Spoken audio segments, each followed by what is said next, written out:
खुद से डिवाइड होगा, ऐसा कह सकते हैं हम लोग। तो any number which is divisible by itself और by 1 is said to be as a prime number. और जब जिसमें से मोर देन 2 फैक्टर्स होंगे, अपन देखेंगे कि मोर देन 2 फैक्टर्स मिल रहे हैं हमें, तो इसका मतलब मोर देन कंपोजिट नंबर हो जाएगा, जैसे कि 4 हो गया, 6 हो गया।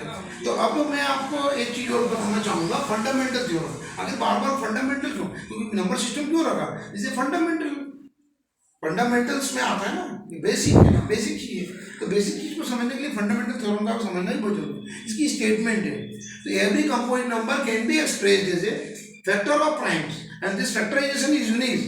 Factorisation is unique apart from the order in which they occur.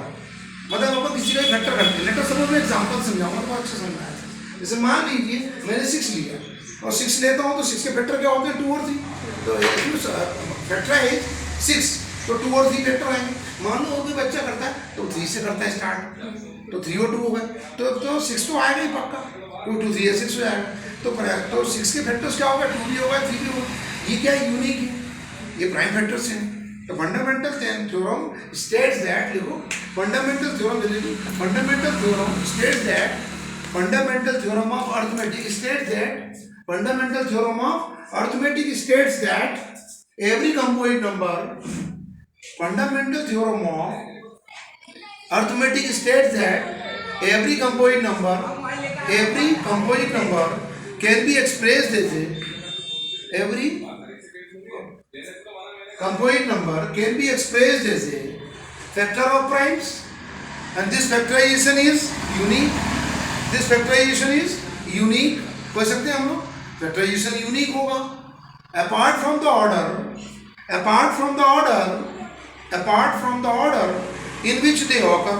इसको समझने के लिए हम लोग every composite number can be expressed as a factor of primes and this factorization is unique apart from the order in which they occur। इसका मतलब क्या होगा, जैसे मान लीजिए 6 लिखा तो 2 3 कर रहे हैं, 2 into 3 आएगा, इसका फैक्टर 2 3 और 1 हो जाएगा। तो नंबर सिस्टम में इसका जानना बहुत जरूरी है। नंबर सिस्टम ऐसा सिस्टम होता है जिसमें हम लोग देख सकते हैं कि कोई भी नंबर को हम एक्सप्रेस कर सकते हैं as a factor of primes, and जो फैक्टराइजेशन होगा वो यूनिक होगा, उसका ऑर्डर कुछ भी हो सकता है। जैसे मान लीजिए आपने 6 लिखा है तो आप 3 से भी डिवाइड कर सकते हैं, वो पूरी तरह डिवाइड होगा। जब 2 से डिवाइड करेंगे तब भी होगा, और 6 से भी करेंगे तो होगा।